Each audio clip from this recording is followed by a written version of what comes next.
السلام علیکم دوستو، وہ بچپن سے ہی نڈر، بہادر اور بے باک تھا۔ اسے گھڑ سواری، تیر اندازی اور تلوار بازی اپنے باپ سے ورثے میں ملی تھی۔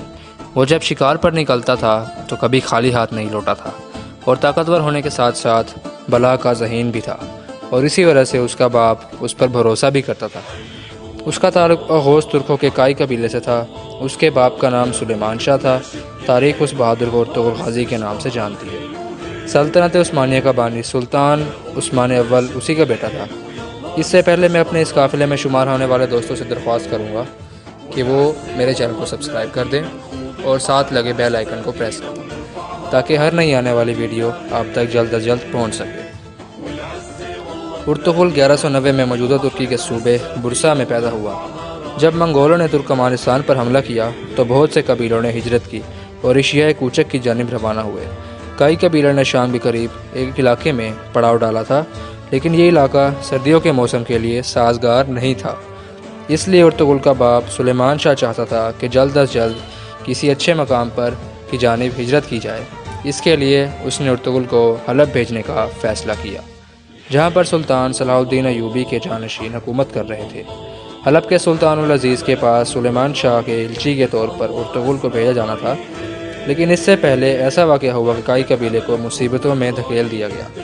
ارطغرل غازی اپنے جان نثاروں کے ساتھ شکار کھیلنے گیا تھا تو وہاں اس نے دیکھا کہ کچھ صلیبی عیسائی کچھ قیدی لے کر جا رہے ہیں۔ اس نے قیدیوں کو بچا لیا اور صلیبیوں کو قتل کر دیا۔ جبکہ قیدیوں کو قبیلے میں لے آیا، صلیبیوں سے لڑائی میں اس نے اناطولیہ پر قابض صلیبی سردار تیتوش کا بھائی قتل کر دیا تھا۔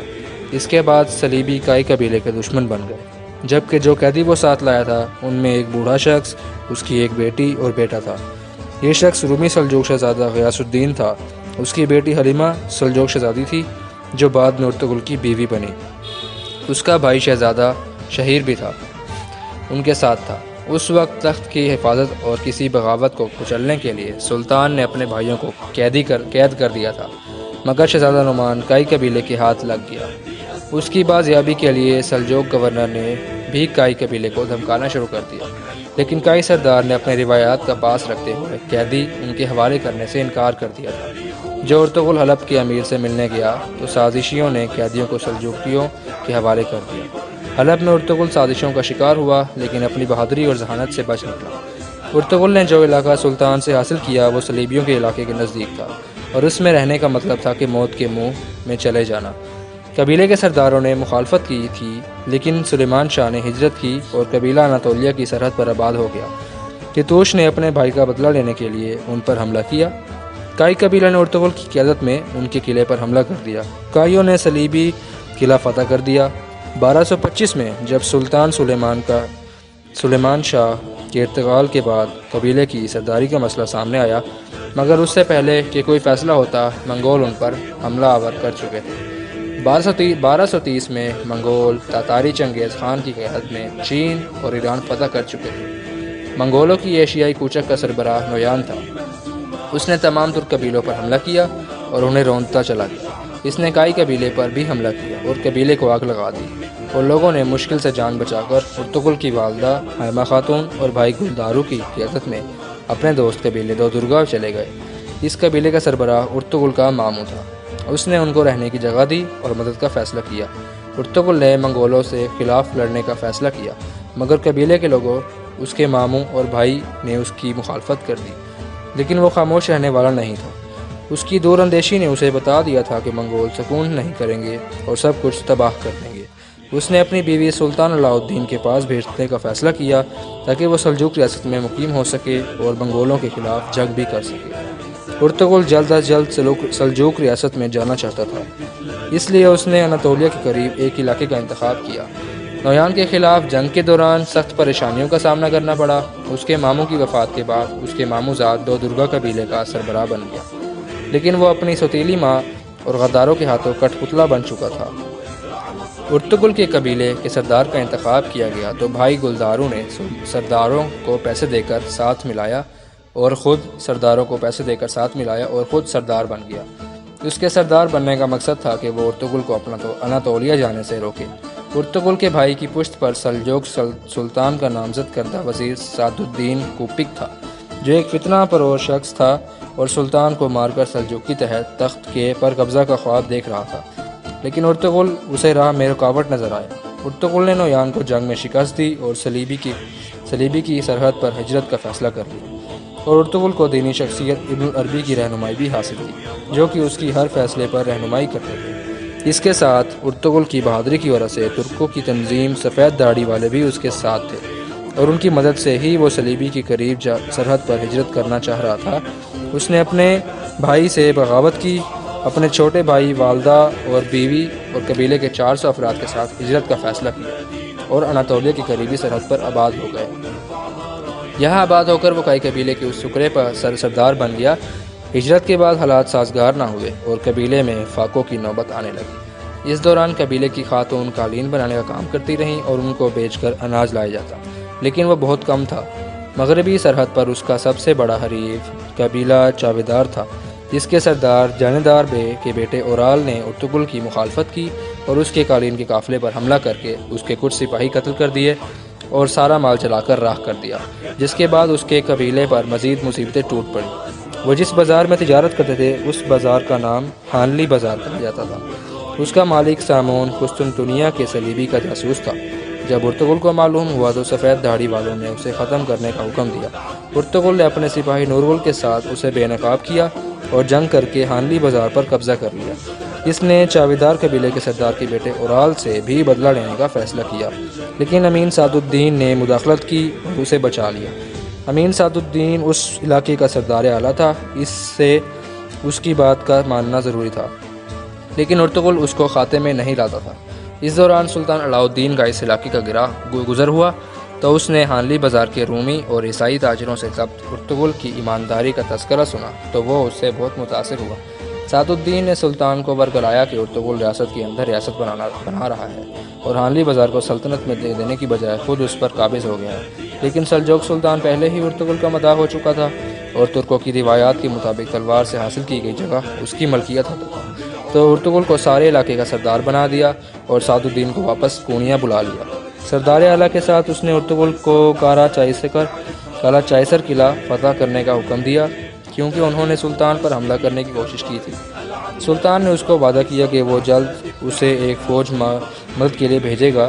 ان سب جنگوں میں چاودار قبیلے کا اورال بے ارطغرل کے خلاف رہا، مگر ان کا بھائی الیار اور بہن اصلاحان نے ارطغرل کا ساتھ دیا۔ الیار خان جا فشانی سے لڑتے ہوئے شہید ہوا اور اس کے بھائی اورال کو بغاوت کے جرم میں قتل کر دیا گیا۔ اس کی بہن اصلاحان کو قبیلے کی سربراہ بنا دیا اور ارطغرل نے اپنے بہترین دوست نورغل سے شادی کروا دی، لیکن اس کی پہلی بیوی منگول کے حملوں میں زندہ جلا دی گئی تھی۔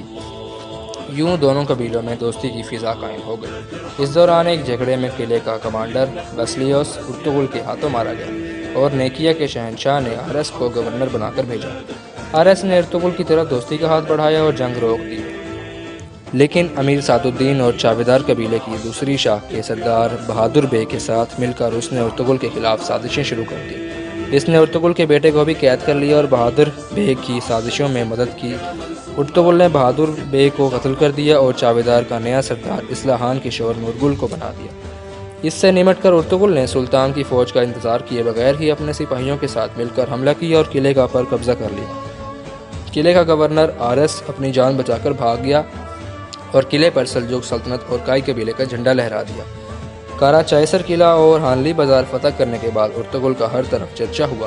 ارطغرل کے قلعے میں اپنے بھائی سارم کو نائب مقرر کیا اور سعد الدین کی سازشوں سے سلطان کو آگاہ کرنے کا خونیہ چلا گیا، لیکن وہ سازشی اپنی جان بچا کر نکل گیا۔ 1237 میں سلطان علاء الدین اور اس کے نامزد جانشین شہزادہ خلیج ارسلان کو قتل کروا کر غیاث الدین کو سلجوق سلطان بنا دیا۔ سلطان کے قتل کا الزام ارطغرل پر لگا کر اسے قید میں ڈال دیا۔ اس کے بعد سلطان پر امیر سعد الدین کا قبضہ ہو گیا۔ اس نے کالا چائسر قلعے اور اس علاقے سے ارطغرل کی سرداری ختم کروا دی اور گنال نامی کو سردار اعلیٰ اور قلعے کا نگران بھی بنا دیا۔ لیکن جب سلطان غیاث الدین کو معلوم ہوا کہ اس کے باپ کو ارطغرل نے نہیں بلکہ اس کی ماں کے ساتھ مل کر سعد الدین نے قتل کروایا ہے، تو اس نے ارطغرل کو پھر سے سب کچھ واپس کر دیا۔ سلطان غیاث الدین نے سعد الدین کو قتل کرنے کا حکم جاری کیا اور ارطغرل کو یہ ذمہ داری سونپی۔ ارطغرل نے گنال بے کو اس سازشی شخص سے آگاہ کیا۔ وہ اس کے ساتھ مل کر سعد الدین کا خاتمہ کیا اور سلطنت کو دوبارہ پیروں پر کھڑا کیا۔ لیکن اس نے گنال کو کارا چائسر قلعے کا نگران رہنے دیا اور قبیلے سمیت سوغوت ہجرت کر گیا۔ سوغوت وہ علاقہ تھا جو اس کی بہادری سے خوش ہو کر سلطان علاء الدین نے اسے عنایت کیا تھا اور آزادی دی تھی کہ وہ چاہے ارد گرد کے علاقے فتح کر کے اپنی جاگیر بڑھا سکتا ہے۔ اس نے ہانلی بازار بھی سلجوق ریاست کو سونپ دیا اور سوغوت ہجرت کرنے کی تیاری کی اور اس دوران اوکتائی خان نے دوبارہ اناطولیہ پر حملہ کرنے کا اعلان کیا اور نویان کو یہ کام سونپا کہ وہ یا تو سلطان غیاث الدین کو اطاعت پر آمادہ کرے یا پھر اناطولیہ کو تباہ و برباد کر دے۔ نویان نے جب سلطان غیاث الدین کو دگنا لگان اور اطاعت کا حکم دیا تو اس نے ایک صلح نامہ ارطغرل کو نویان کے ساتھ اوکتائی خان کے پاس سفیر بنا کر بھیجا۔ ارطغرل کی غیر موجودگی کا فائدہ اٹھاتے ہوئے نویان کی بہن نے کائی قبیلے پر حملہ کرنے کا منصوبہ بنایا لیکن وہ کامیاب نہ ہو سکی اور ماری گئی۔ ادھر جب ارطغرل اوکتائی خان کے پاس پہنچا تو امن معاہدے پر مہر لگا دی اور 2 سال کے لیے سلجوقوں کو مہلت مل گئی، لیکن اسی دن اوکتائی خان مارا گیا اور اس کی موت کا ذمہ دار ارطغرل کو قرار دیا، لیکن ارطغرل بھاگ نکلنے میں کامیاب ہو گیا۔ نویان نے اس کا تعاقب کیا مگر ناکام رہا اور واپس چلا گیا اور اوکتائی خان کے بیٹے گدن خان کو جو اس کا جانشین تھا اناطولیہ پر حملے کے لیے تیار کیا، جس کے نتیجے میں 1243 میں کوسے دک کی جنگ لڑی گئی۔ ارطغرل جب واپس قبیلے پہنچا تو اس نے سوغوت جانے کے لیے قبیلے کو تیاریاں شروع کرنے کا حکم دیا۔ اس دوران سوغوت کی سرحد پر موجود قلعے کی گورنر نے اس کے سپاہی پر حملہ کیا اور اس کے جوابی حملے میں قلعے کے گورنر کو مار دیا اور قلعے پر قبضہ کرنے کا فیصلہ کیا، مگر عین اس وقت نیکیا کے شہنشاہ کا بیٹا پرنس تھیوڈار بذات خود اس کے پاس آیا اور شہنشاہ کی طرف سے معذرت کی اور دوستی کا ہاتھ بڑھایا، جس کے بعد سوغوت میں صلیبیوں کی جانب سے خطرہ ٹل گیا اور اس نے قبیلے سمیت سوغوت ہجرت کر لی، جو کہ اب ارطغرل غازی کی جاگیر تھی۔ کوسے دک کی جنگ میں سلجوقوں کو بری طرح شکست ہوئی اور منگولوں نے اناطولیہ پر قبضہ کر لیا اور ارد گرد کے تمام قلعے دار قلعوں کے سردار اور یہاں تک کہ سلطان بھی منگولوں کو ٹیکس دینے پر مجبور ہو گئے۔ سلجوق دربار میں سلطان منگولوں کے ہاتھ کی کٹ پتلی بن گیا۔ غیاث الدین کا جانشین مکمل طور پر منگولوں کے ہاتھوں میں کھیل رہا تھا۔